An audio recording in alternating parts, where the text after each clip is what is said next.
11:22 a.m., a swarm of kamikaze UAVs descended in unison from the horizon, targeting a 110-meter-long transport ship, the floating fortress of the most dangerous cartel in the Americas. On board were 300 tons of drug precursors, 13,000 crates of cash, and 42 hostages chained in the dark hold below. This was not just an airstrike.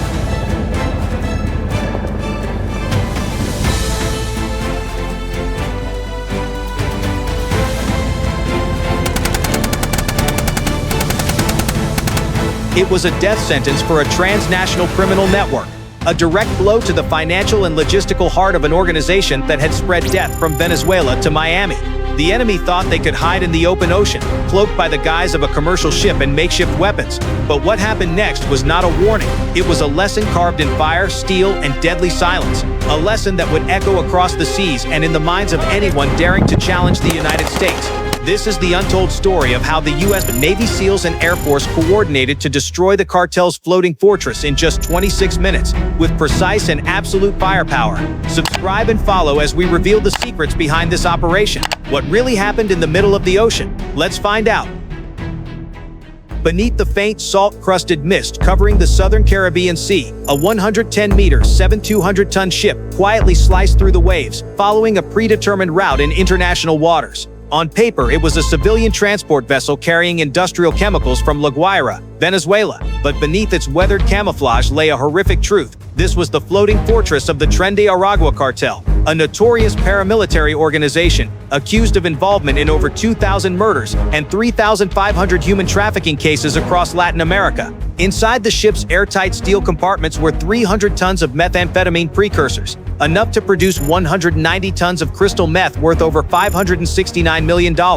Nearby were 13,000 sealed plastic crates filled with cash, US dollars, Colombian pesos, and Venezuelan bolivars, a mobile financial vault worth over $450 million, used to buy weapons, fund terrorism, and bribe officials on both sides of the ocean. Worse still, in the third cargo hold, 42 people were handcuffed, hooded, and crammed among crates. Kidnapped civilians forced into slave labor under armed guards. Some hadn't seen sunlight in months. For the past 18 days, the ship had silently navigated neutral waters, covertly escorted by encrypted communication systems, radar jammers, and a crew of over 150 cartel gunmen, many with combat experience in South America.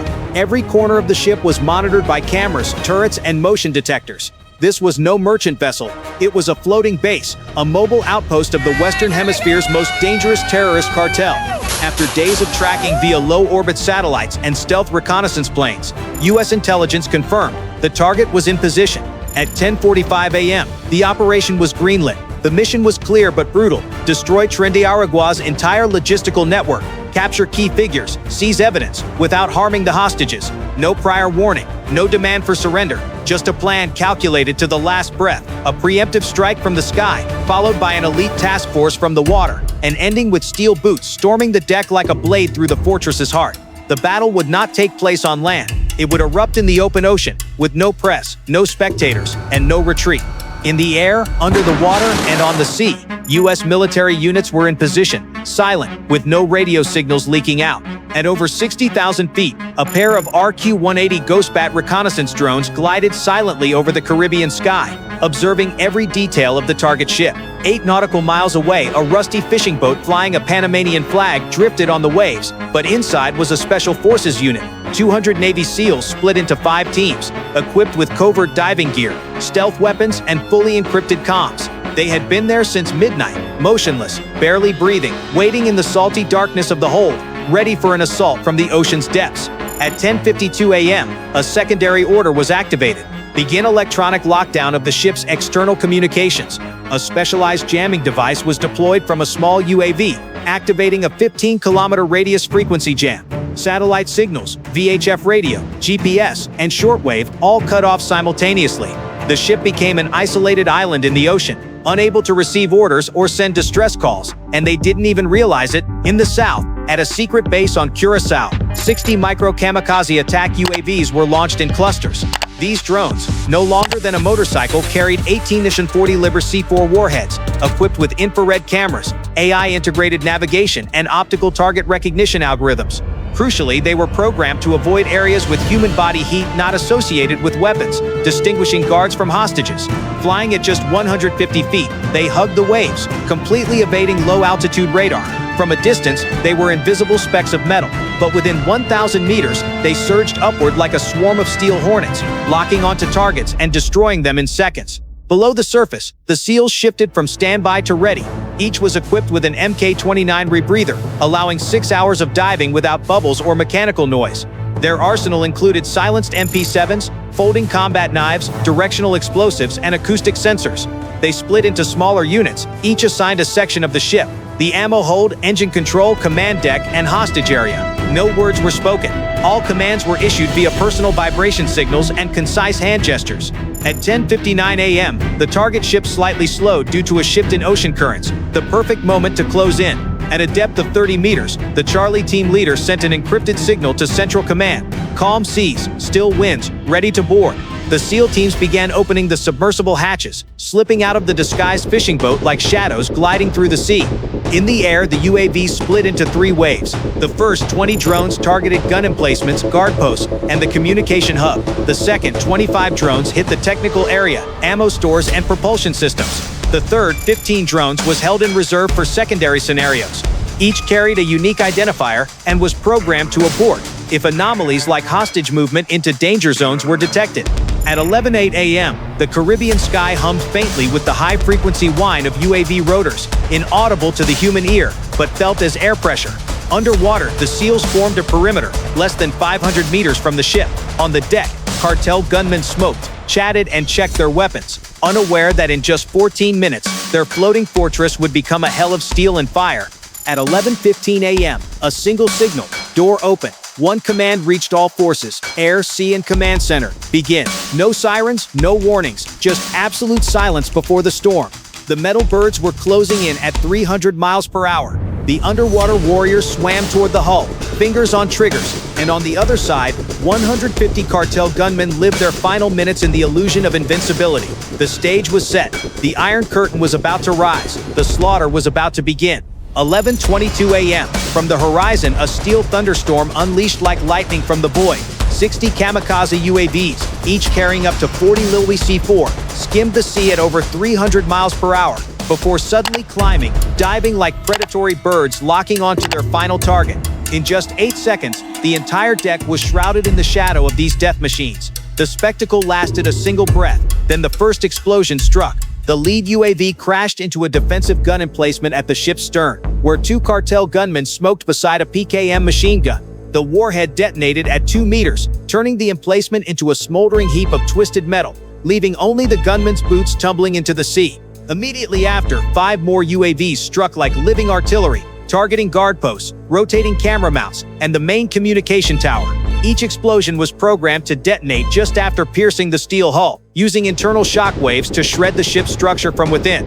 First 30 seconds, 12 explosions, the deck shuddered, steel panels popped like tin lids, and flames erupted from the auxiliary technical hull, where unprotected fuel tanks ignited after a direct hit. Cartel fighters screamed, stumbled, many cut down by shrapnel before they could comprehend what was happening. At the ship's midsection, next-generation UAVs designed for structural demolition slammed into the control room.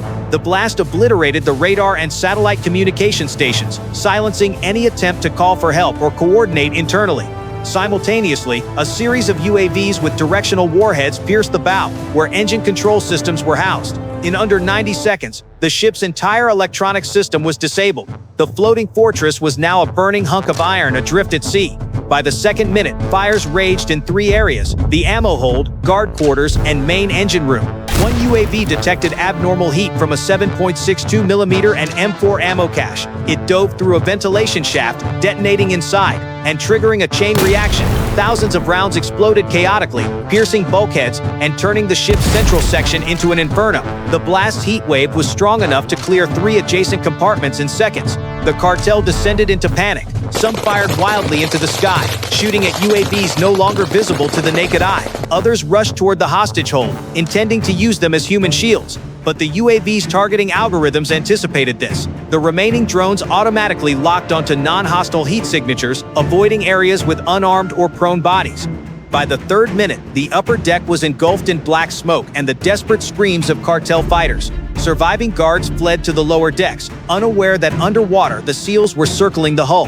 One final UAV struck the central command hub, detonating at precisely 1.2 meters, destroying the camera systems, computers, and navigation equipment. No one on the ship knew what was happening anymore. No one was giving orders. There was no command left. On the surface, flames licked blackened railings, and smoke rose over 200 feet like a beacon of death. Reconnaissance helicopters scanned heat signatures from afar, confirming 65% of the ship's weapons were disabled. 40 cartel fighters were wounded or dead, 9 confirmed deceased. The defense systems were entirely paralyzed. The target was unlocked. 11:27 a.m. The final UAV withdrew. The steel rain ceased. The sea stilled for a few seconds, with only the wind whistling through the cracks of a dying ship. But from below the surface, something else was rising. Shadows moved closer to the hull. Fingers tightened on triggers. Knives slid from sheaths. 11:28 a.m. As the final UAV explosion reverberated through the fracturing ship, the sea below erupted. From all directions, 200 Navy SEALs surfaced like armed specters. No shouts, no engine noise. Only gloved hands gripping magnetic climbing ropes along the hull. Salt-soaked boots stepped onto the scorched, rusted deck.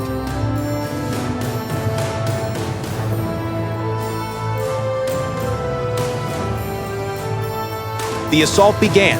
Alpha Team was the first to board from the port side. They split into 2 6-man units, sweeping the corridor to the technical hub. In under 40 seconds, they cleared 4 technical rooms, neutralizing 6 cartel gunmen with close-quarters headshots. No stray bullets, no warning cries. The guards died before their hands reached their triggers. On the opposite side, Bravo Team approached from starboard, targeting the entrance to the lower hold where hostages were held. 2 cartel guards at the staircase were taken down silently with knives. Another, raising his head from the deck, was shot through the forehead with a suppressed round from 15 meters. As the team reached the hostage hold, they met heavy resistance from a group of cartel fighters, using hostages as shields. But the SEALs were trained for the worst. Using fiber optic cameras threaded through door gaps, they pinpointed each enemy's position and movement. In under 10 seconds, the door was breached with directional explosives, and 4 cartel fighters fell under laser-guided rounds, all hitting chest or neck. Not a single hostage was harmed.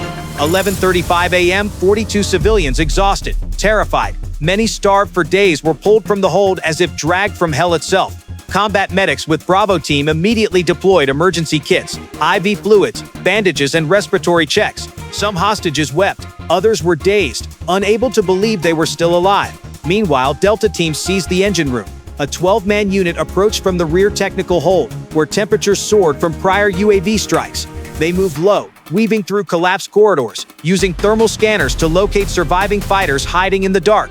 A firefight erupted near the engine controls. Over 200 rounds fired in under 90 seconds. 3 SEALs were hit, 1 in the shoulder, 1 in the thigh, 1 in the forearm, but none stopped. They patched themselves up on the spot, pressing forward, eliminating every resisting target. On the mid-deck, Echo Team secured the main control and surveillance hub. 1 squad used thermite to breach a steel door, then tossed 2 flash grenades inside. The non-lethal blast floored 8 cartel fighters. 2 others attempting to raise their weapons were dropped instantly. In 3 minutes, the entire camera system, internal comms, and surveillance equipment were destroyed. The control room fell into absolute silence. 11:45 a.m. The floating fortress no longer belonged to the cartel. The operation commander confirmed 70% of the ship was fully secure. Surviving guards retreated to the lower decks, barricading themselves in scorched cargo holds. A sweep order was issued. The teams pushed deeper. No negotiations, no hesitation. Smoke still rose from scattered fires. Flames licked warped steel railings. Blood stained the deck, mingling with seawater and black ash. But silence began to reclaim the space. Sporadic gunfire, the clank of handcuffs on captured fighters, and the heavy tread of American boots moving from corridor to corridor, checking every room, every body, every last dark corner of the nightmare. 11:58 a.m. On the deck, the fires died down, leaving only thick black smoke coiling upward like the remnants of a fallen empire. The SEAL teams conducted a final sweep, collecting weapons, grenades, and surviving communication devices. In the cargo hold, a chemical reconnaissance team discovered 300 tons of methamphetamine precursors, hidden in fake fertilizer drums labeled as industrial chemicals. With standard synthesis, this could produce 190 tons of crystal meth, equivalent to over 1.5 billion street doses, enough to poison a generation. Below the cargo hold, in a double-reinforced steel vault, the SEALs used plasma cutters to access 13,000 plastic crates, industrial green sealed, stacked like a fortress wall. Inside were millions of bundled US dollars, pesos and bolivars, moisture-proofed and meticulously organized. The estimated value exceeded $450 million, all blood money fueling a transnational network of human trafficking, weapons, and terrorism. In total, 9 cartel fighters were killed, over 120 captured alive, including 3 regional commanders overseeing sea routes into the U.S. They said nothing as they were handcuffed, faces bloody, eyes vacant, escorted to the deck for transport. The battle ended in 26 minutes, with no hostage fatalities. All 42 kidnapped civilians were rescued safely, most evacuated by helicopter within the next hour to a medical ship 20 nautical miles away. 12:15 p.m., the floating fortress was rigged with directional explosives at key structural points. At 12:30 p.m., per command orders, the entire ship was sunk in a controlled demolition. No reusable parts remained, no traces left, no media reports. No one spoke, only the sea, silently swallowing the ruins of a criminal monument, obliterated by America's absolute precision. A battle was over, and the message was carved into the ocean's depths: cross the United States, and you will be erased completely, silently, without warning. The operation to destroy Tren de Aragua's floating fortress is a vivid testament to the overwhelming power, flawless coordination, and unrelenting resolve of the U.S. military in safeguarding national security. In just 26 minutes, SEAL teams and kamikaze UAVs dismantled an armed signal-secured mobile criminal base guarded by over 150 fighters. Remarkably, the operation not only achieved its military objectives, destroying a drug and financial network worth over $1 billion, but also rescued all 42 hostages without a single loss. This was not luck. It was the result of strategic brilliance, superior technology, and the iron discipline of American soldiers. Every detail of the operation was calculated like a geopolitical chess game, from jamming the ship's communications, deploying UAVs below radar, to the SEALs' underwater strike with bubble-free Mk-29 rebreathers, pinpointing the ammo stores, command center, and hostage hold via satellite data and AI sensors showcased America's unmatched firepower, intelligence, and digitized warfare capabilities. The American people can take pride in their armed forces, who protect not just borders, but stop threats before they reach this nation. For leaders, this is a lesson that hardline policies and swift, decisive action are essential in an era where enemies no longer wear uniforms, but hide in smuggling and terrorist networks. And to hostile forces, from drug cartels to subversive groups, take heed. The American flag stands not only for freedom, but as a warning. Those who threaten the U.S. will face a precise, absolute, and unforgiving response. If you're proud of the silent warriors who defended this nation before anyone knew they acted, hit subscribe to catch the next untold stories. Thank you for following, and see you in the next covert operation, where America strikes in silence and ends with unmatched power.